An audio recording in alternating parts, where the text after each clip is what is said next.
Yeah. I love my HBCU. And boy, I love it, love it. I love it, love it. I love my HBCU. And man, I hope my team they won one. Yeah. I hope my team they won one. Yeah. Man. I hope my team they won one. Yeah. I hope my team they won one. Yeah. I tune into the HBCU Sports Lab to see if my team won or lost. If they lost, I'm quiet as a mouse. But if they won, keep tab. I'ma do the dab, yeah. Dr. Cavil, he know what he be talking about. Mike and Charles, they know what they be talking about. They compress the analytic data with this hip hop. If you know them like I know them, they gon' tell you if your team, if they won or lost, and who the ball. So listen to Professor, yes sir, and pay attention, cause he gon' teach a lesson. This is Dr. Cavil's Inside the HBCU Sports Lab with Mike Washington and Charles Bishop. Have a great show planned for you today. So welcome to episode 411, Inside the HBCU Sports Lab radio show and podcast, the show that's covering the sporting HBCU dash for all things HBCU sports, from institutions large and small. From the NEIA to the NCAA, we share insights and information on the HBCU sports culture, HBCU athletic aesthetics to facilitate the story of HBCU athletic programs and the business of HBCU sports. Charles and Mike, you know, we just call it HBCU sports pedagogy. I'm your host, Dr. Kenyatta Cavil, along with my co-host, Mike Washington, Charles Bishop. We're filming from our home studios and sending a signal live to our KCOH 1230 AM studios with the Texas Radio Hall of Famer, multi-Hall of Famer, Ralph Cooper in the beautiful home of Texas Southern University in Houston, Texas. With that being said, Mike and Charles, starting with you, Mike, how you doing today? Man, I'm okay if I can just find some shade out of the heat. I got a little, there was a little IM message or whatever from Carlos Brown, and I saw Charles chimed in on the temperatures in their respective cities. I sent one back. I had to say, I'm sorry, Carlos. I don't feel sorry for you. And what I sent him, it said it was like 98 degrees, but it felt like 112. So if I can get past this heat and get into football season, I'll be all right, Doc and CB. Yes, indeed. Charles, how you doing? Yeah. I second that emotion. I tell you, this heat is playing games with my allergies, Doc. I tell you, it's been rough today. It's been a 2 Zyrtec day. So, man, you sounding pretty good as you came in for our pre-show framework. Man, I got a little nervous. I was like, "Ooh, Charles, I don't know how you do it, but you turn the curve. You're like, all right." Yeah, when the lights come on, you got to come on. Yeah. But you guys are both being nice of it. Yesterday, I had a chance to really work with both of y'all. Charles and I went to the SIAC to Atlanta to cover the Football Media Day and Hall of Fame. And it was a great opportunity. We've lined up an interview for you with the commissioner, Dr. Holloman, so we'll do that in the next segment. But that being said, though, we got a ride over. Shout out to AD Drew for taking care of us, picking us up at the airport, making sure we got over to the venue. We parked the car and get out, and we started walking. Beautiful day. Beautiful day. Charles looks at me, and he gives me this look, and I'm like, what's going on? And instantly I understand. He said, man, this feels good. I say, you're right. I couldn't even realize that fact. Man, we had somebody talking about, man, it's hot in Atlanta. I say, come on to Houston. Come on over. Literally, we get this is late. We get off on the airplane back in Houston at the Target, just short of 5:00. And we come out there, man. We look at each other and said, "Oh, welcome home." But this is the part I didn't share with you, Charles. So I'm sharing that with Mike. I catch it with Mike. I have to be on this side of town with Mike. Mike says, "Man, let's go out." We go to a place to make sure that we can enjoy some sundries. I'll put it like that. But it has this open area. We're sitting inside. They got the air blasting. I mean, it's cold. You sit on one side, but because they have this open area, man, we had to make sure we had plenty of sundries to make sure that we were nervous. And we added water to go with it to make sure we made it through. through it. And so I don't know if we were enjoying ourselves or we were putting ourselves through some type of hazing ritual because it was hydrating. Nothing like hydrating. But I do want to say this before we get in there and get to the news and get to some serious. I just want to open up to let everybody know these two gentlemen are extremely hardworking gentlemen, and I get a lot of the accolades in terms of the name being up there, and a lot of that is because of branding. I happen to have the doctor or whatever. But this show would not be what it is without Charles and Mike in terms of what goes on, allowing me to push them in such a way that I have a travel partner in many ways, and they make sure I can get to this, pick me up, car troubles and all this. And I've told them this personally, but I want to tell the public, I want to say thank you to you too, in regards to allowing me to take the next step and what I get from a lot of folks that appreciate it. And I need to make sure people understand that this is just not me. If it wasn't for these gentlemen, I would not be able to be what other folks hopefully think that I'm providing all of those that are happy to see HBCU sports. So from the bottom of my heart, I want to take this opportunity before we get to ripping and running and chopping each other up and trying to make sure that we deliver the best thing out there. Thank you. Thank you both. Yeah, no problem, Doc. We appreciate it. All right, the checks in the mail, that's enough of that. So we ain't going to get too much of that. That's enough. Charles, what news is on your mind?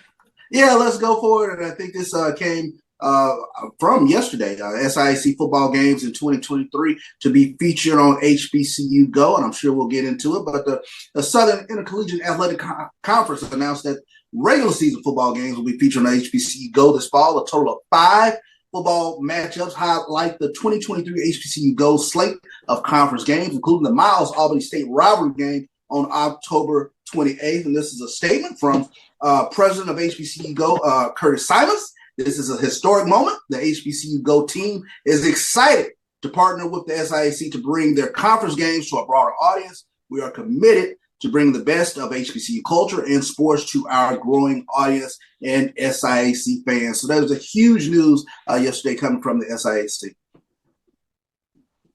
Yeah, great news. In addition to a great event, the fact that they brought back the Hall of Fame just really rounded everything out. Got a chance to see just how the SIAC does. Growing league, proud programs and coaches, good stuff. Yes, all that stuff there. Let me go shift and go to you, Mike, in regards to seeing what's on your mind about the news of the day. Well, I talked with you and saw some of the press, but sticking with the SIAC, they announced their well-awaited preseason football rankings. From 1 through 13, as may or may not be a surprise to others. Benedict came in number 1, Albany State number 2, Tuskegee number 3, Fort Valley State number 4, Savannah State 5, Lane coming in at 6, Edward Waters at 7. Miles rounds out the 8th spot, Central State number 9, Clark Atlanta number 10, Allen, which has been in the news for other reasons, but I'm sure we'll maybe address that if we get a chance later. Number 11, Kentucky State, number 12, and Morehouse at number 13. And the preseason Offensive Player of the Year, Kelvin Durham from Fort Valley State, and the Defensive Player of the Year preseason, of course, is Lubert Danellis from Benedict. So they announced their awards. You'll probably see similar awards coming from the SWAC conference media day next week. Good stuff. Mike, let me ask you about the top 13. Any concerns of what the coaches, SIDs did in terms of their ranking in the top 13? Anything that stood out to you? I guess I had Lane a little bit there. I felt Lane was a little bit high at number 6, but you can make some arguments there. So a lot of people said that Benedict, are they really a number 1, with the quarterback change? I don't know. So we'll see. A lot of people are, to be honest, not much of a surprise. Maybe Lane, Miles, where they are. Switching up a few, I was surprised to see that Allen was ahead of Kentucky State and Morehouse. coming into the fray there. So those are probably the only two where you had Lane Miles at 6 and 8. I would have maybe had Edward Waters probably based on their play a little bit higher, and where Allen came in at 11 ahead of Kentucky State and Morehouse. You could have switched. You could have made an argument for switching that arrangement as well. Good stuff. Charles, before you go to your next news drop, what you want to discuss, anything that was out of line in terms of the top 13, what the SIDs and coaches put out there? What were your thoughts on that 13 from the SIC? Not so much out of line, but I'm very curious about this Tuskegee Golden Tiger squad now, especially after we had an opportunity to talk with Coach Aaron James yesterday, talking about how everything is intact coming back from last year, and that was a pretty good ball team last year. And he said, the motto with regards to Tuskegee, the wait is over. So it'll be very interesting to see what this Tuskegee Golden Tiger team does this upcoming season, this new 8-game scheduling format now, where it separates the East and the West even more. So looking forward to it. Charles, you get this. This is a shout out to John Grant. I'm intrigued about what Coach Slater is going to do at Clark at University. I think he's going to take a move. Nice. I think he's going to take a move. That was good. I like that. With that being said, Charles, go ahead. What's your next news update that you want to share? Yeah, let's take a look at it. This also more developments coming from the SIAC Media Day yesterday, but Allen University is close to own its own football stadium after land acquisition. And this comes to us from HBCU Sports. Allen University has found a home. The school and Richland County, South Carolina officials reached an agreement for the university to acquire land that will reportedly be developed into an outdoor stadium for the Yellow Jackets. The program, of course, which was brought back in 2018, has been playing their home football games at the area high school. So Jasher Cox, Allen's athletic director, indicated at SIAC Media Day yesterday that the stadium would be a significant development for the football program. And this is a quote from him: "Athletics drives a lot, and we can be a driving force collectively now that this athletic facility is about to come to fruition." So good news for the Allen University Yellow Jackets. Man, shout out to Jasper Cox, as you said. Got a chance to mix it up with him a little bit at SIAC. He was excited about that move, deservedly so, pushing Allen University forward. Just wanted to give a shout out to Jasper Cox. Got to talk to him off the record about some other things. He's on the move. He's one to keep your eyes on. Shout out to one in the other, Jasper Cox, as he continues to move in a upward trajectory. With that being said, Mike, what else you got for us? So this comes at, I saw this on Instagram, and I saw a lot of the chats going back and forth. Then I happened to see it. I got to give HBCU Game Day and HBCUers credit. They aired it. After our talk in our last show about where we felt for number 7 through number 1 for the major divisions, there's an article on Howard University coach lays the case for the MEAC title game. And basically, Coach Larry Scott has seen the comments about his team sharing a MEAC title. Quote unquote, he's heard the whispers. So he refused to apologize for his squad's title as co-champs for the MEAC in 2022 in a recent interview. So the team went 4-1 in conference play with its lone loss to North Carolina Central, who went on to represent the conference in the Celebration Bowl against Jackson State and defeated Jackson State. So he goes on to say that, they don't make the rules, said this. So, and there's a lot of rhetoric in the article. I don't want to go on and read it verbatim, but this comes at the heel of us discussing how we felt. And Howard was not in the top 5, if I recall. And can Howard do the same thing again? So interesting that this article comes out on the heels of the SWAC and the MEAC Media Day, and that he's defending how they finished in 2022 and lays out a plan and a possible path for them to do it again in 2023. So I thought that was interesting news. Yeah, I do too, because in a couple of weeks I'll be up to Media Day in the MEAC, and I think that may hold intriguing conversation Coach. It might come up. He might have Just might come to up. say to me, and I'll take this in. I'll take it on the chin. But good person, good coach, and it'll be fascinating for what's going on, and it's going to make for some intriguing dialogue over this season in terms of SIAC, because there's a couple of folks that are beating their chests and ready to get into action and believe that they have a football team that can take it to the next level. So it'll be fascinating how that goes there. Let's go to our first break. Come back on the other side. We have a surprise guest for you, kind of touched on a little bit. But with that being said, let's get into our break and come back on the other side and get into this great dialogue. Stick with us. Be right back after this break. Stride K-12 powered schools are ready to put over 20 years of being a leader in online education to work for you. Dive into curriculum design for the online classroom. Team up with state-certified teachers trained in virtual instruction. Take control of your child's education journey. Discover the power of personalized learning with a leader experienced in preparing kids for a future they can be excited about. Take charge. Stride K-12. Enroll now for the fall. Stride K-12 powered schools are ready to put over 20 years of being a leader in online education to The human voice has always connected audiences with experiences. Major brands all across America have trusted Kever's voice time and time again. Conversational, powerhouse, intelligent, and sincere. That's the voice you need for your creative marketing process. KEAVERSVOICE.com. Kever's Voice, Kever's Voice, KeversVoice.com. Always on, all the time. Are you hungry for authentic Caribbean food? Like jerk chicken, oxtail, red snapper, shrimp, tofu, and rasta pasta? Well, find your way over to Mango's Caribbean Restaurant, 180 Auburn Avenue, right next to Royal Peacock in downtown Atlanta. Them belly full, but we hungry. Mango's Caribbean Restaurant, open daily from 11 a.m. to 10 p.m. And on Friday and Saturday, we're open till 4 a.m. Come to Mango's and put some spice in your life. Oh, we've got a good thing going.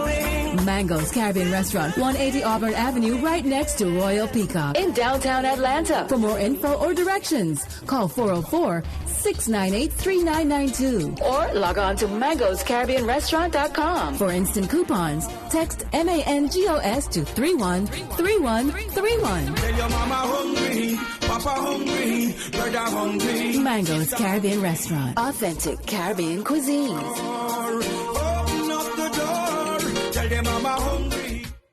Press the analytic data with your hip hop. If you know them like I know them, they gon' tell you if your team, if they wanna lose, and who the ball. So listen to Professor, yes sir, and pay attention, cause he gon' teach a lesson. This is Dr. Cavil inside the HBCU Sports Lab with Mike Watson and Charles Bishop. We have one than another than Dr. Anthony Holloman of the SIAC, the Commissioner. So do we say Dr. Holloman or Commissioner Holloman? How do we best say this? You know what? Do it what, appropriate. Dr. Cavil, I answer to anything they call me. I just want them to call me. Call you and make sure the check is deposited on time. I know That's that's right. it. There's nothing wrong with it. You looking sharp over there with the Peloton behind you, as we saying in the background. Obviously, they don't give it any shade, so we won't give them too much love. But it looks like you're getting your workout in. You know, I try. This job is one that you need to be fit and be able to move about. I know you could see yesterday I was trying to navigate the packed ballroom and make sure I was seeing everybody and speaking to everybody and thanking them for supporting us.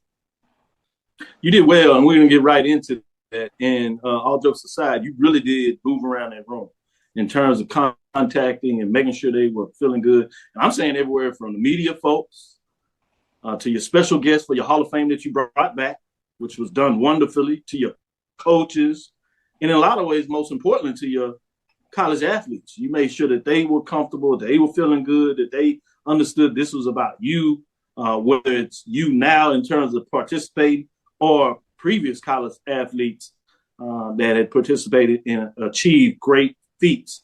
And so I guess you didn't have to worry about getting your exercise in, or you got double time yesterday because you were moving around and making it work. Yesterday was a phenomenal day for the SIAC and our student athletes.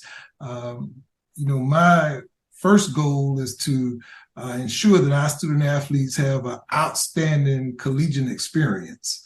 And so Football Media Day was a great precursor for what, will happen throughout the season. We want them to get used to speaking to media after games, before games, being able to, talk about their team, because those are the best players. They're going to be the people who have the opportunities. And so we want to prepare them for that.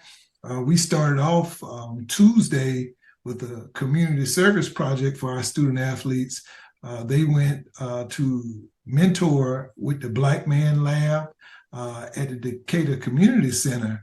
And so that was a great experience for those young people, because they got to see what it's like to have, people that you see on TV come in and talk to you and, share their stories. And so they had young people asking for their autographs and wanted to take pictures with them. And, my whole goal for the SIAC is that, we prepare our students for life after football, life after college, and we want them to be good community citizens. And, I'm very fortunate that the athletic directors and the coaches in our league are stand-up individuals who preach character.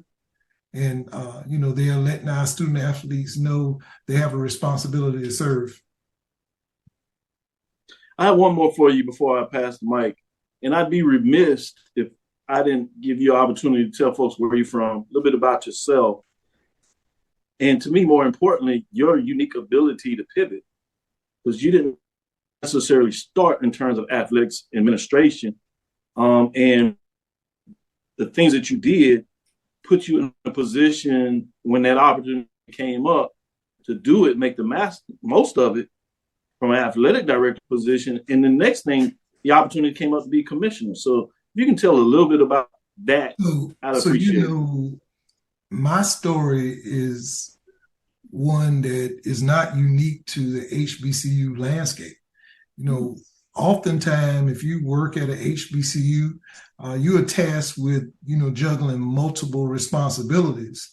And those that are eager to embrace the challenge have opportunities to broaden their skill set. And so I was very fortunate when I started out at Johnson C. Smith, my alma mater. I started as director of plan giving and then took over as alumni director.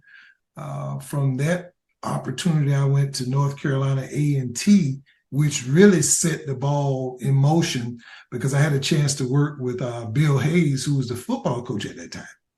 So Coach Hayes was the first coach I was around that approached his job like a business. So he was the chief advocate for the football program. He coached the coaches, but they did a lot of the stuff at the field level, but he was working with sponsors and alums to get support for the things that he needed to do to build a program. And so as director of development there, I was in his hip pocket. And so, we created a lot of opportunities together, and he mentored me. I was shadowing him, and it gave me a chance as a former athlete to be on the field. And so that let me know that coaching was more than just, blowing your whistle.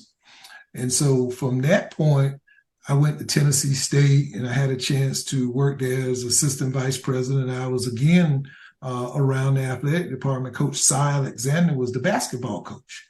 And so I had an existing relationship with Coach Alexander. And so, I followed him and shadowed him there. And so then my next opportunity was at Tuskegee. So I go to Tuskegee, and now I'm enrolled in a Master's of Sports Management program. And I was asked to be the speaker for the athletic banquet. And so Coach Slater and his administration were just taking over. And so I told a story about Johnson C. Smith playing Alabama State in the Turkey Day Classic in 1991 and how we were the turkey because they beat us 62-6. And so when the speech was over, Ruffin, Slater, and all the coaches came up and introduced themselves to me. And, it was just laughing because it was hysterical because Tuskegee had been beating Alabama State. And the year they didn't play, they sent us down there. And that was, of course, the year they had Eddie Robinson, Ricky Jones, Barlow. So, they had a stacked squad. Well, fast forward, I'm there a couple of more years, and the president taps me to be over the Athletic Association raising money. So the late Roscoe Nance was an individual that I had a great relationship with. Roscoe helped us put on a fundraiser with Charles Barkley, which was a very successful event. And so from that point, we had a change in athletic administration at Tuskegee. And my role was associate vice president for advancement. And so I was with the president of Tuskegee, the late Dr. Benjamin Payton.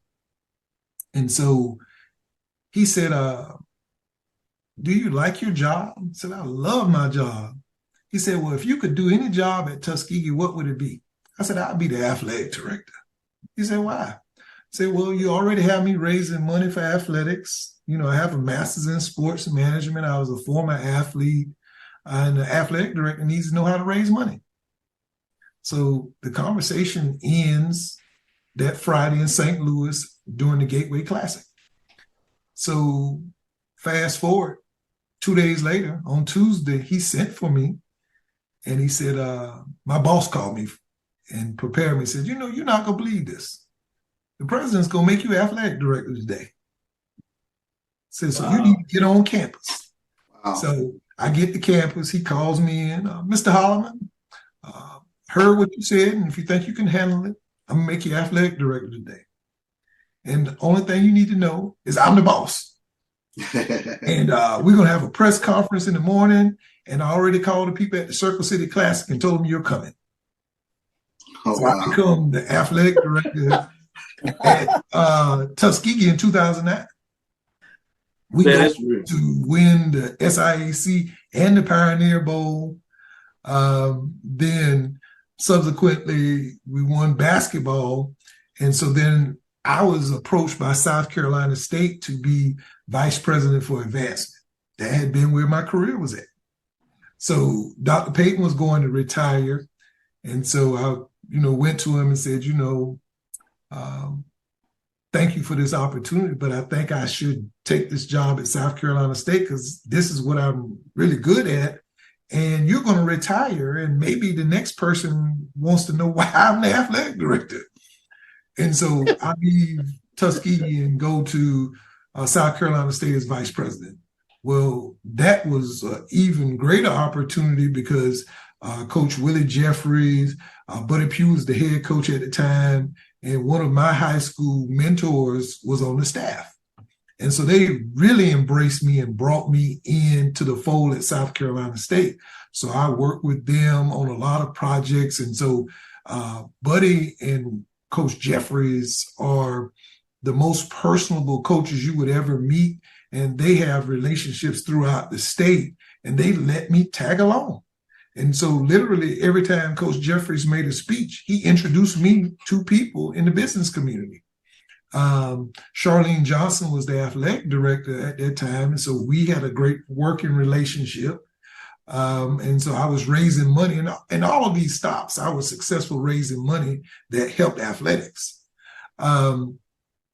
So I leave there and I go to Stillman. And at that time, Dr. McNeely, who's the chair of the SIAC President's Council now, was the president I worked for. And so he trusted me to run the athletic director search at Stillman. So we hired Paul Bryant, who's now at Alabama A&M. Mm.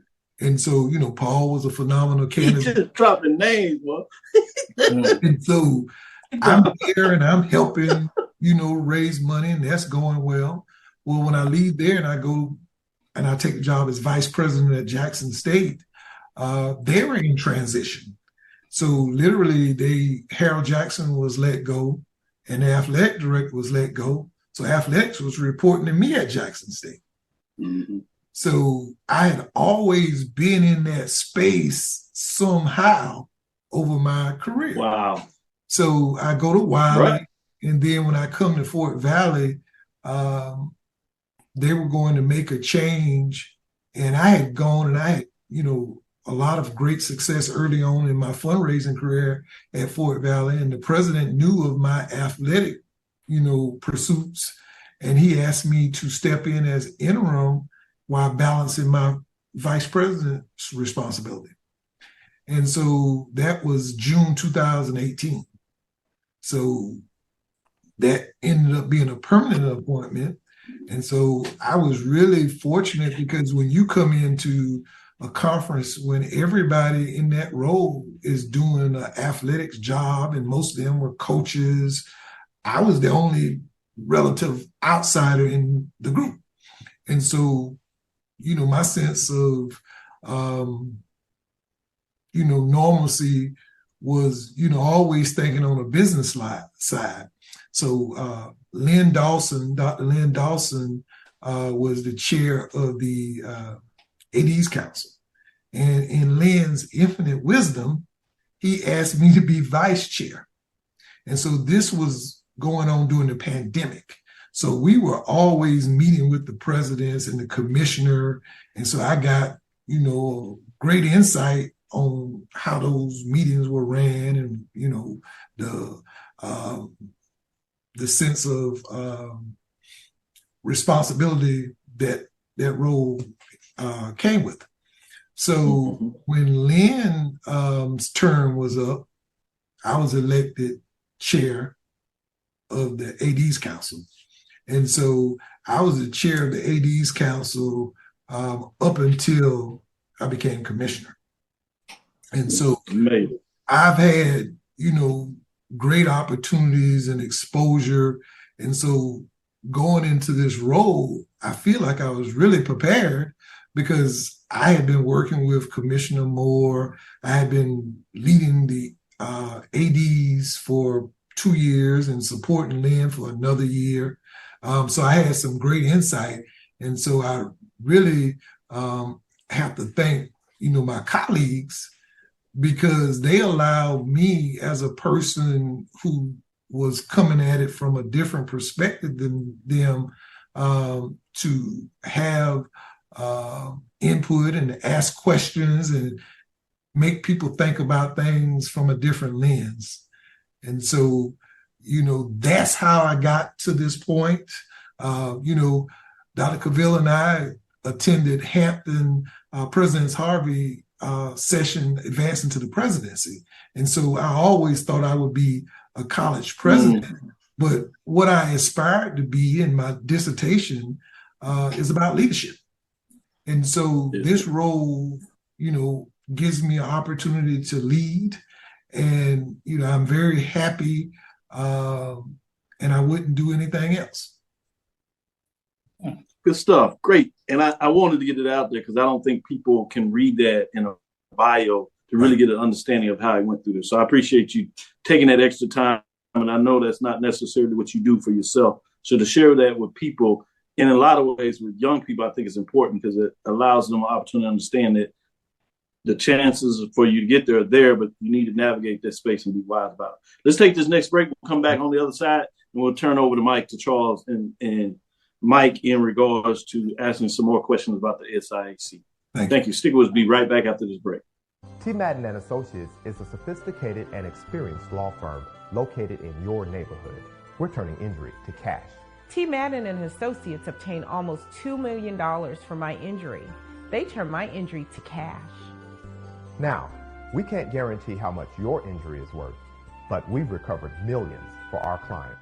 Call T. Madden & Associates at 833-PAID-123. That's 833-PAID-123. This is Brian Fulford. AD Drew and I are co-hosts of the BCSN Sports Lab. We talk about all things related to HBCU athletics. From the games, teams, coaches, and fan interest stories, we cover it all. You can find our shows on Facebook at BCSN Sports Lab, YouTube at MyJBN Online, and everywhere you listen to podcasts like Anchor, Spotify, Google, and Apple Podcasts. You can also find the show on the Jericho Broadcast Network's app. Make sure to download. We look forward to you joining the conversation and being a part of the show. Stride K-12 powered schools are ready to put over 20 years of being a leader in online education to work for you. Dive into curriculum design for the online classroom. Team up with state-certified teachers trained in virtual instruction. Take control of your child's education journey. Discover the power of personalized learning with a leader experienced in preparing kids for a future they can be excited about. Take charge. Stride K-12. Enroll now for the fall. Nope. Nope. Come on, him? Ooh, I like him.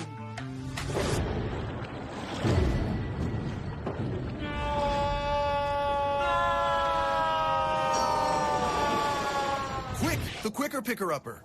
Bounty picks up messes quicker, and each sheet is 2 times more absorbent, so you can use less. He's an 8. He's a 9.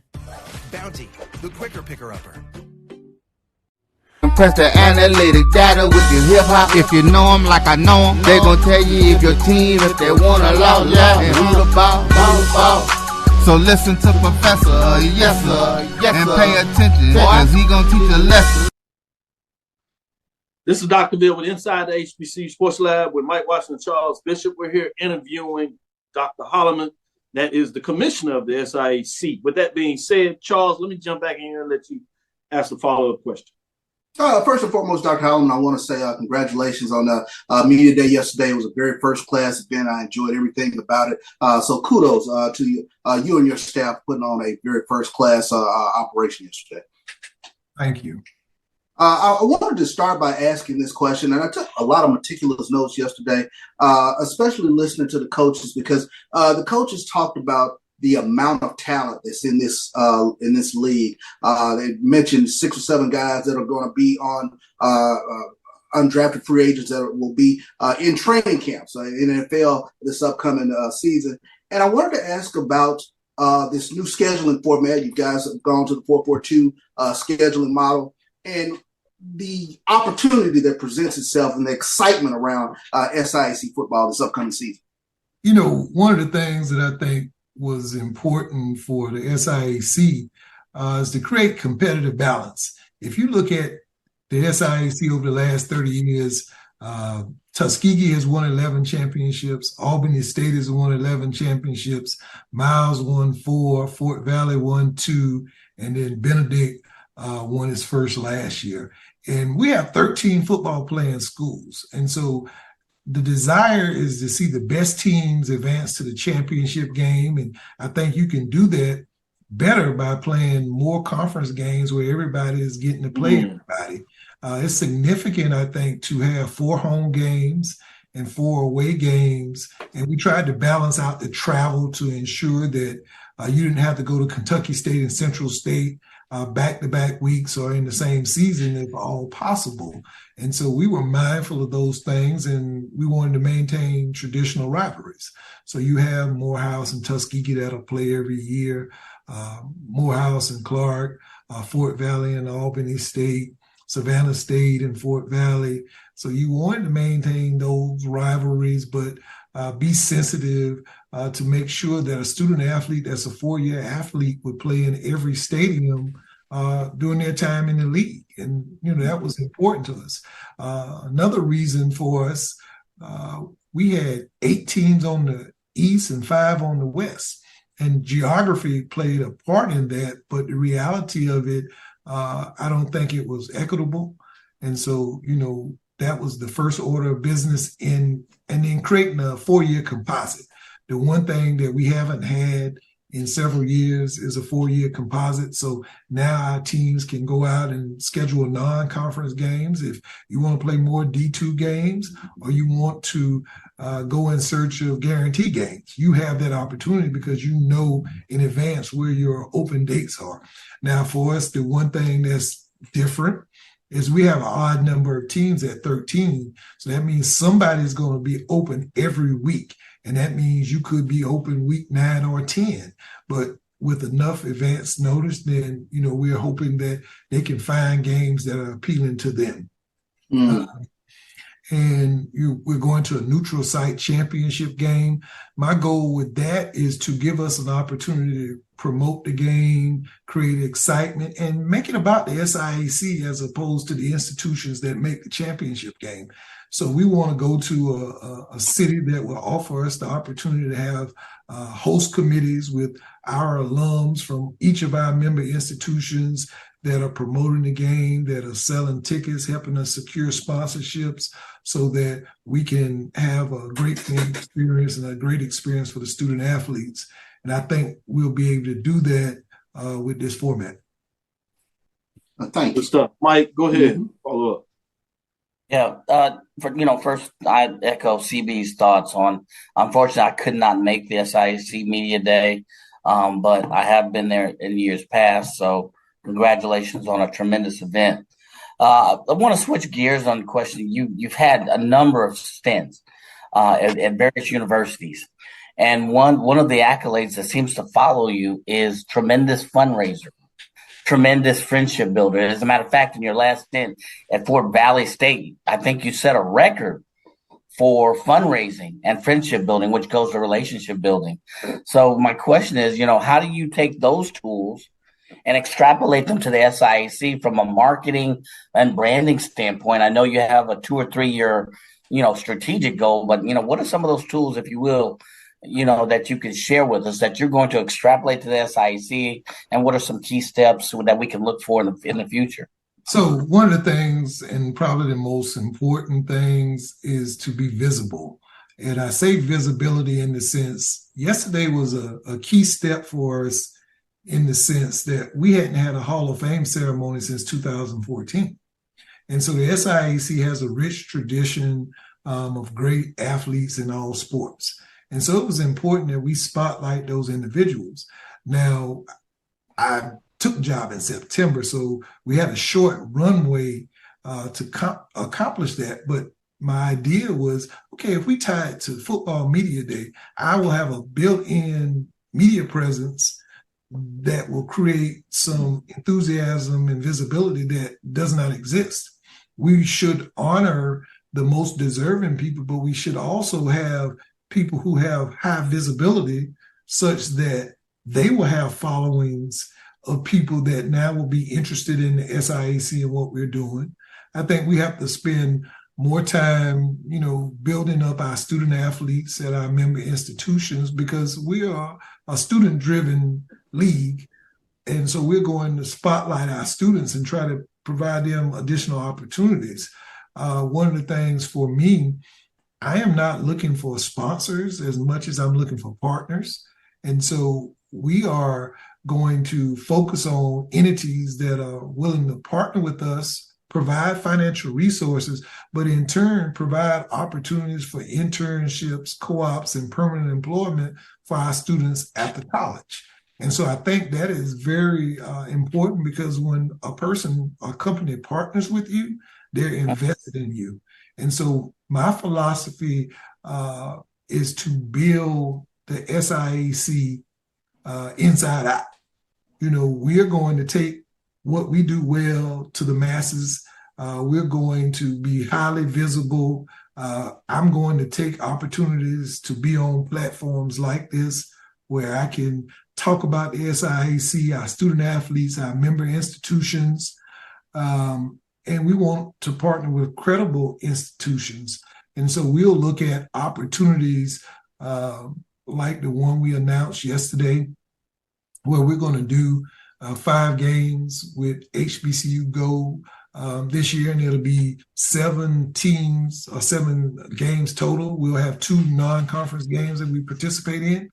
But it's not about that as much as it is creating platforms so our fans and our alums can follow our student athletes in all sports. And so I'm focused on our Olympic sports and to create more visibility there. We are working on national partnerships with other leagues, Division I and Division II. I'm happy to announce that Morehouse and Fort Valley will travel January 2nd through the 7th of 2024 to play UCLA, USC, and Pepperdine in men's volleyball.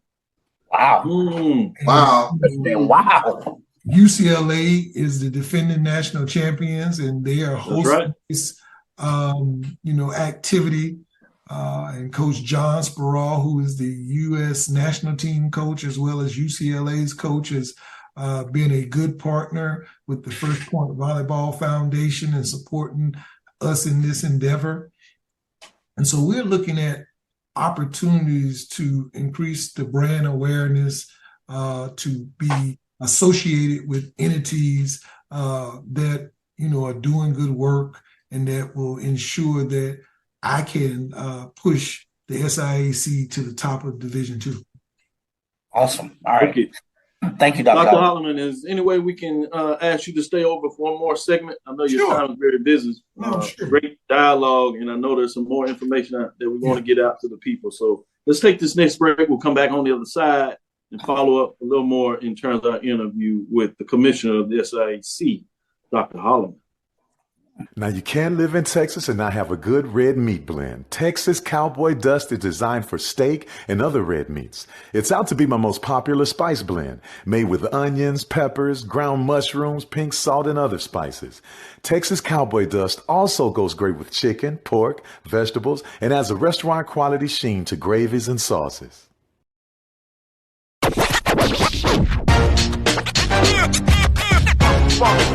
It's like a loot machine. Going around town, trying to get down. Vanilla smoked sea salt seasoning is for seafood. The tarragon and fennel bring out the natural sweetness in seafood. I also use it in rice dishes, on yams, asparagus, blueberry pancakes, and believe it or not, chocolate chip cookies. Vanilla smoked sea salt adds a salty and savory component to sweet dishes that create a symphony for the tongue. From novice to aficionado, find yourself here. High quality cigars plus personal customer service. Slow Burn is Waco's only mobile cigar lounge, featuring a meticulous, curated collection of premium cigars. Visit our website, www.slowburnwaco.com. That's www.slowburnwaco.com. Compress the analytic data with your hip hop. If you know them like I know them, they gon' tell you if your team, if they wanna lose, and who the ball. So listen to Professor, yes sir, and pay attention, because he gon'. This is Dr. Cavil's Inside the HBCU Sports Lab with Mike Washington and Charles Bishop. We're here with Dr. Anthony Holloman, the Commissioner of the SIAC, that just had their football media day yesterday, along with the Hall of Fame banquet that you've heard a little bit about. Just want to continue this great dialogue we're having in terms of what we're hearing, a lot of vision, a lot of planning, and partnerships in terms of that. So one of the questions that came to mind in terms of partnerships, you mentioned about the Pioneer Bowl. I know a lot of folks out there have had some dialogue, and you kind of open this up in terms of your vision in the league during your SIAC address. What are your thoughts in terms of the Pioneer Bowl? Will that work in these day and age? Is that something that you may have an interest in partnering back with the CIAA? So I will tell you that I have been very fortunate in my tenure to develop a great relationship with Jackie McWilliams Parker, Charles McClellan, and Sonia Stills. And so we have come to the realization that collectively we have more influence on things that happen around us if we work together in a collaborative manner. We all have individual agendas, but we understand collectively we have the power to get people's attention. And so, we have kind of created things that are significant to us and our institutions. And so that guides what we are doing. And so clearly the MEAC and SWAC have the Celebration Bowl. They have the MEAC SWAC Challenge. And those are opportunities for their institutions to showcase their programs and have national audiences. And so the CIAA and the SIAC are desirous of creating those opportunities. And so we are working collaboratively to explore what would be in the best interest of our leagues. And, we're not going to be hasty. What we do or create, we want it to work, and we want it to be an event that would maximize our ability to create revenue streams for our institutions and our league. And so I think you have to be strategic in when you look at, what we have the opportunity to do and make sure it makes sense for both leagues. I have a president's council that I have to get their blessing and approval with these kinds of initiatives. So clearly I want to be able to give them the rationale why this would be a good thing for the SIAC. And so most of you know that the CIAA and SIAC petitioned for a week 0 game that would epitomize champions. Yep. And that was denied. And upon appeal, it was denied again. And so we are a part of a group of D2 conferences that are proposing a legislation that would create 12 weeks to play 11 games. Good. Now, my motivation is maybe different from some of the other conferences who are looking at 12 weeks so they can have a bye week. And some of those conferences, memberships will drop to 6. And so they're going to have a hard time filling schedules. Well, that's not a concern of ours. My concern is having a platform to showcase the SIAC on a national audience when we can get national TV coverage.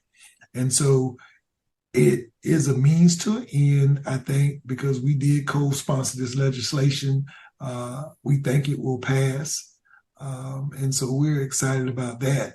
But I think for us in particular, we're looking at leverage points, whether it be in football or basketball or any other sport, that we can create a championship, so to speak. And I will tell you that I have, some serious concerns about the regional ranking system and how it has negatively impacted SIAC and CIAA institutions. And so we're looking at other things that we might do. We may enter into a partnership where we schedule 4 games the week of the championship game to allow teams to have that extra game such that if they are in the regional rankings in a 6 or 7 spot, that they won't get jumped by a team who plays a game and they don't play. So we're going to be exploring all options of what we can do and why we should do it, and is it in the best interest of our membership. I think that, the financial model of the Celebration Bowl would have us having to take a look, because, now Tuskegee will not go to the playoffs if they win the SIAC. They will actually play the Turkey Day game, because it's a game that financially is profitable for them, and that's the decision they made. And so when I look at the recommendations that will come from my office to the SIAC Council of Presidents, we will do our diligence and make sure that we're making a decision that we believe that will benefit our institutions as a collective. Makes sense. Mike, if you would, go ahead and follow up. Yeah, and as you talk through this, your strategic plan, very sound. You talked about building partnerships, tremendous. You talked about a couple of collaborative efforts. And when you talk about stakeholders, can you tell me what part of that strategic plan, what involves driving more engagement with the fan alumni base, You mentioned, the opportunity to see your students, but are there other activities to drive that engagement more and also to promote more game day experiences? So, one of the things that for us in promoting game day experiences is who you partner with. So if you're partnering with a Coca-Cola or Cricket Wireless, making sure when you negotiate these deals that it comes with their support, that they're going to participate and provide opportunities where they're bringing their collateral to these venues. So you get people in the parking lots earlier, you're driving more engagement, not just the tailgating, but the things that are ancillary to that experience. In addition, for us with our alums, we want to have our YouTube channels up so that you can always find content on the SIAC, your respective institutions.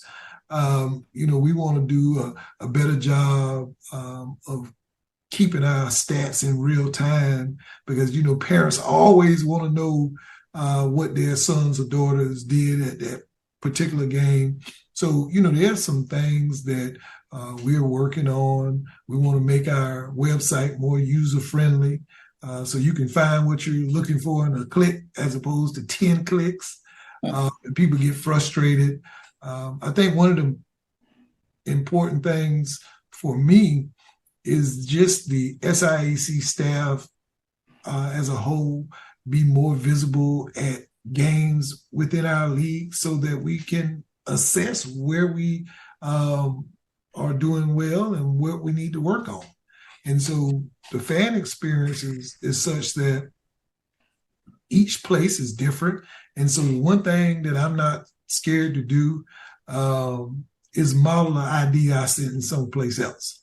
And so, we go and we take things and we share them so that we have the best practices at all of our institutions. And that's why, I think it takes, a collective because you have places like Tuskegee whose fan experience is unbelievable. Then you have Fort Valley and Albany State, Benedict that can replicate that. So now you want to see some of your other schools that have not had as much success. Well, how do we get people to come to the game? How do we engage the community? Are we engaging the youth league teams? Are we having, them at our campuses so when they come, their parents have to bring them? And so they're, getting to see an exposure. And so maybe they look at you when they are looking for a college because you let them come to a game, you invited them to a game, you invited the parents to a game. Are we doing things from the SIAC? And one of the things I'm very proud of this year, the SIAC did a campaign and we partnered with the 100 Black Men of America. We gave away 600 pairs of sneakers to 11 different chapters, and we did a chapter in every school city that we had a school that had a 100 Black Man chapter. And we did the first T Golf Foundation in Atlanta. We did 50 pair of golf shoes, and that was our way of reaching out to be a good partner with our communities. And so we're trying to ensure that people know that the SIAC is indeed a willing, participant, and we want to engage people and we want to give back. We don't want to always have our hands out. We want to be judicious with the resources that we have. Mr. Hall, do you want to follow up? Yeah, and I think this is probably more of a fan question. I've had two people text me watching the program as they've been watching you and listening to you. They're huge Division II fans, huge fans of Tuskegee and Miles, respectively. But they wanted to know from a conference perspective, is there anything that the conference can do to aid a school in helping, I guess, retain their athletes? One of the big things that I listened to yesterday with regards to coaches is not only recruit but retain guys from, I guess, the transfer portal or whatever the case might be. But is there a way that the conference can create a structure or an environment to aid schools in trying to retain players within the conference? So, one of the things that I think is important for us to understand the NIL landscape and be involved with, the legislative process, talk to the Congressional Black Congress, because they'll have a huge impact in any legislation that's passed. But understand that we need to bring in people that can help our young people find those opportunities that are going to be available to us. When I was at Fort Valley, I brought in an NIL specialist to meet with my student athletes, and we opened it up to the SIAC community at large, because I was moved by the idea that there's a lot of money, but it's not going to a lot of people. It's going to a few select athletes. But if we know how or what people are looking for, they're looking for your social media presence. They're looking for the image that you portray, because they want to know that if they associate their brand with you, that you're not going to be an embarrassment to them. And so we, delved into that. And I think we'll do more things in that vein from the conference perspective. But, one of the things with the transfer portal, these larger institutions are dangling carrots. And, we have to do I think, a better job of educating our student athletes on what, is going on. Because if you sign an NIL deal, you have to pay taxes on the income. You have to understand all the ramifications that come with it. And then you need to understand whether if there's some type of advisor involved, what percentage are they getting of the deal? And are you going to actually realize the number that they told you? And then the student experience, I think, HBCUs are critical in the sense that not only do you have an opportunity to play college athletics, but you have an opportunity to get a degree and be prepared to be a citizen when you leave college. And a lot of times that is an invaluable experience, because it's not always going to be handed to you. You're going to have to work, and, the struggle is real. But, I believe our institutions do a great job. The graduation rates of our student athletes in the SIAC is higher than the graduation rates of regular students on the campus. Mm-hmm. And so, our coaches are doing a good job of getting kids in, preparing them for the real world and getting them out. I know that there's some attrition in all sports when it comes to the NIL transfer portal and all of those things that are affecting that. But I just think that we have to stay the course. So I would say we're going to educate our student athletes on the pros and cons of NIL and the transfer portal, but I don't think we are going to do anything different in the sense that when you come to one of our institutions, you want to come here because we want you to be a student first and then an athlete, not you coming here because you're going to go to the pros. That is great.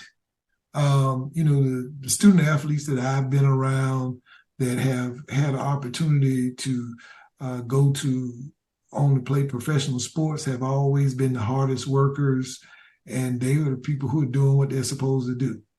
And so if you follow that creed, then the opportunities will be there for you. Last question. I know your time is very valuable and we're coming up on it. I did want to ask you just a little bit about expansion, obviously contraction that's been going around.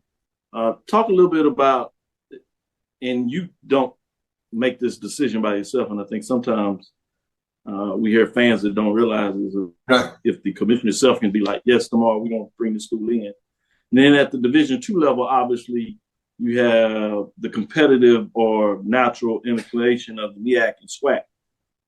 And even though y'all partners, what does that mean in terms of more the fans pushing somebody out or bringing somebody to you? What are your thoughts in terms of expansion? How does that all work in terms of potential expansion that may came to the SIAC or with teams maybe? So the SIAC, Dr. Cavil, is actually in a great spot. We're the largest HBCU conference with 15 institutions, but we are going to explore strategic expansion. And I think for us, that means having institutions that fit our academic profile, athletically, the ability to be competitive, meet sports sponsorship. And with that, I know that the MEAC has lost Savannah State to the SIAC and lost a number of schools to other places. But that is not, I think, a function of one of the commissioners going out and recruiting somebody else's schools. It's more of a function of those schools looking at the profile and figuring they would be better off someplace else. And so I will tell you the SIAC feels like we are the place to be. We have a 7-state footprint. We have public and private institutions. We have big brand institutions. We have institutions that are church related. And so we have a diversification of institutions. And so as institutions look at our profile, they are interested in becoming a member. We've led Division II in attendance 16 consecutive years.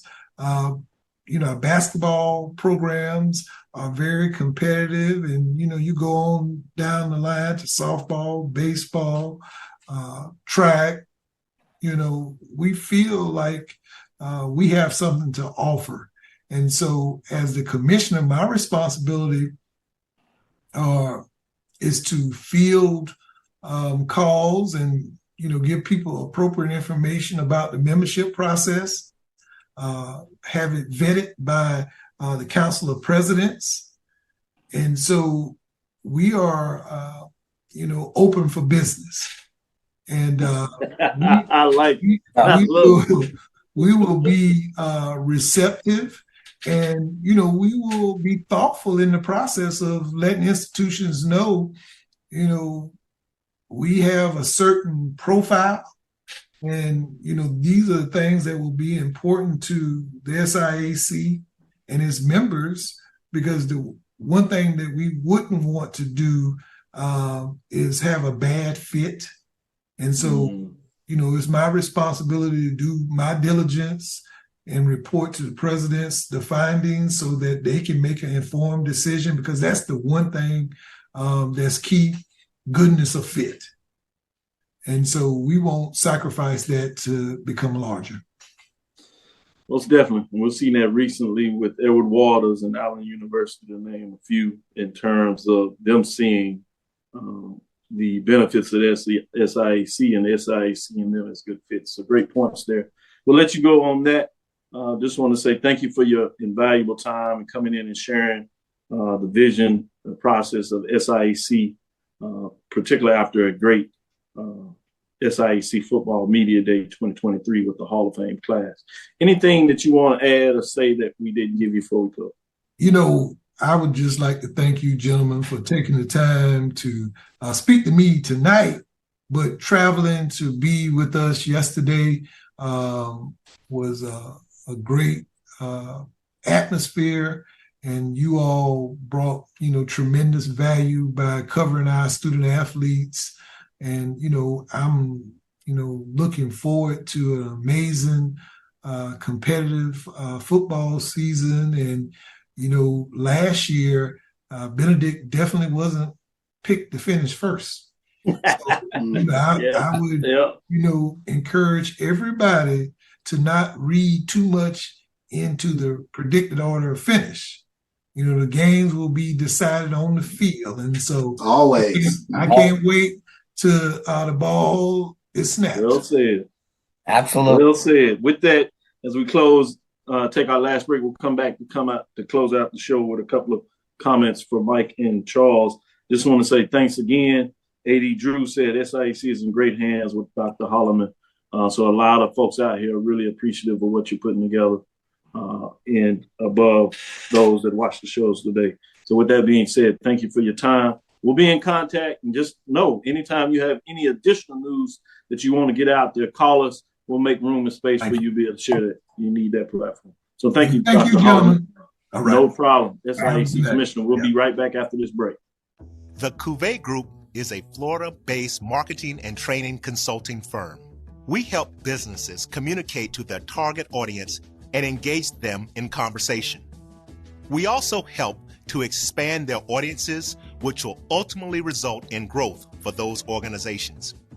In addition to being a certified constant contact specialist, my colleagues and I are also certified in John Maxwell Leadership Principles. We use these proven principles to conduct workshops, training, and private coaching sessions for individuals and companies looking to take things to the next level. Contact us to schedule a free consultation. Issues today, don't delay, call Cavil. Compress the analytic data with the hip hop. If you know them like I know them, they gon' tell you if your team, if they want a lot, and who the ball. So listen to Professor, yes sir, and pay attention, cause he gon' teach a lesson. This is Dr. Mills inside the HBCU Sports Lab with Mike Watson, Charles Bishop.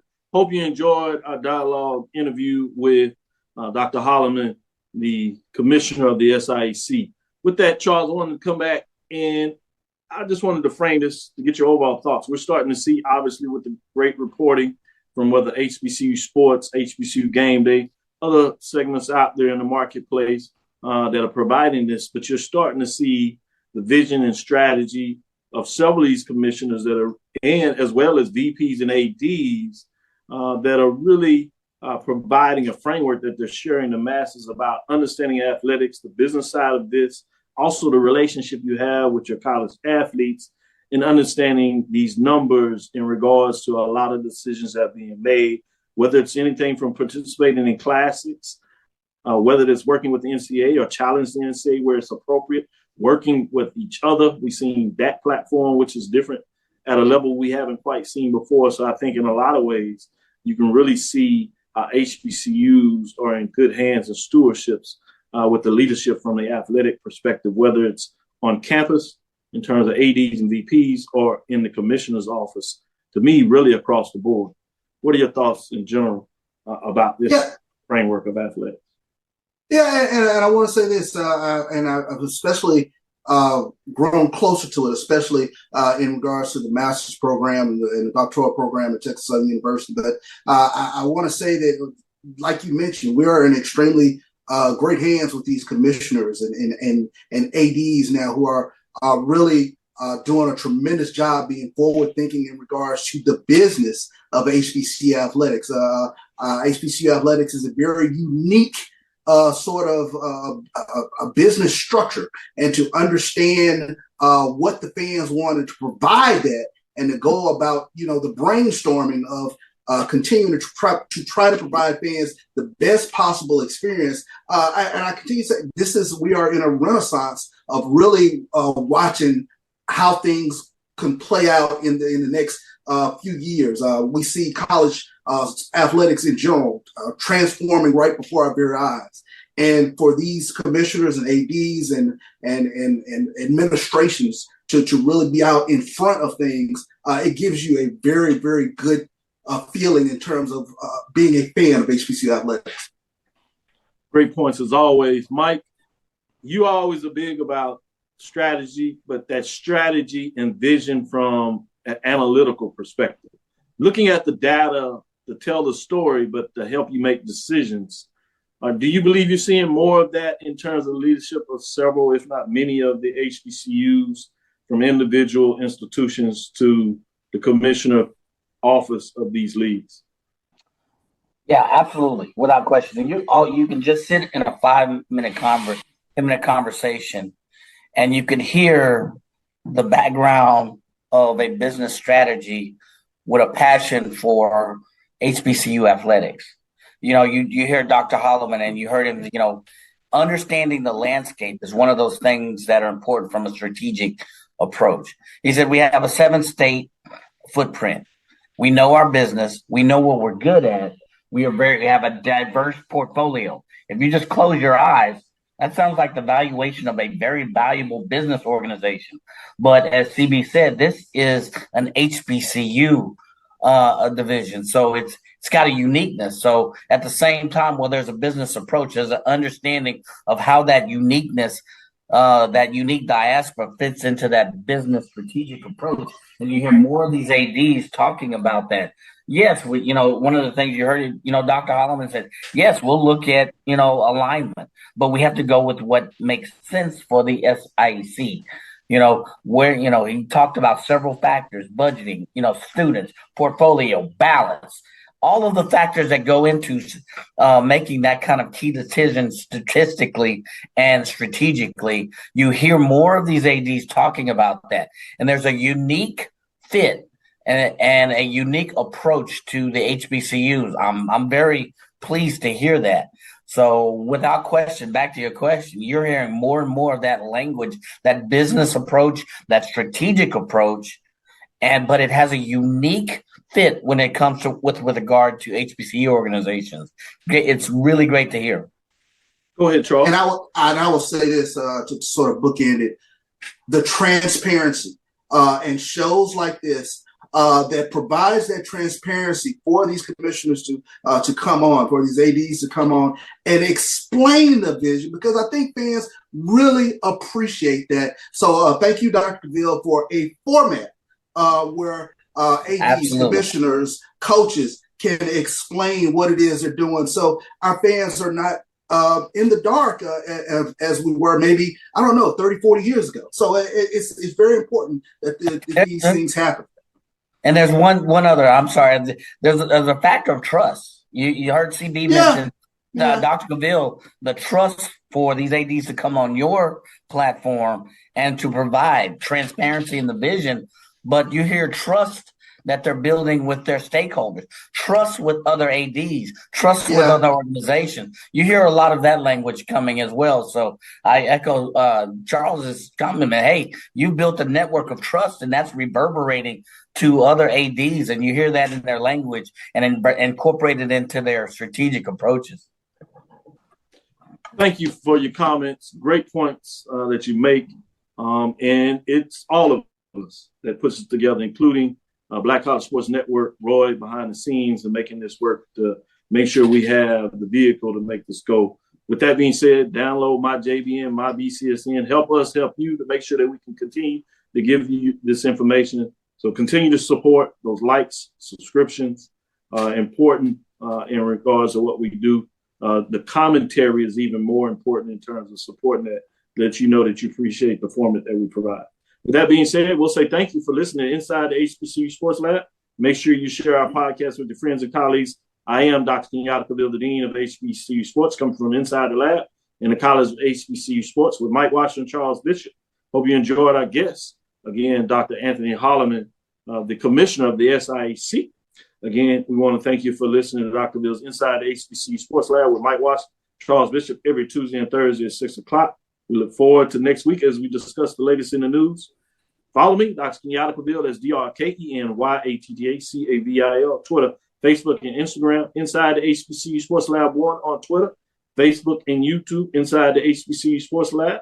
We'll be joining threads as well. I'm there personally, but we'll make sure we get inside the HBCU Sports Lab over there as well.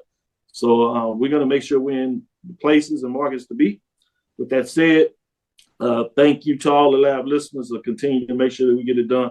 Make sure you watch the ONG Strike Zone on Wednesdays.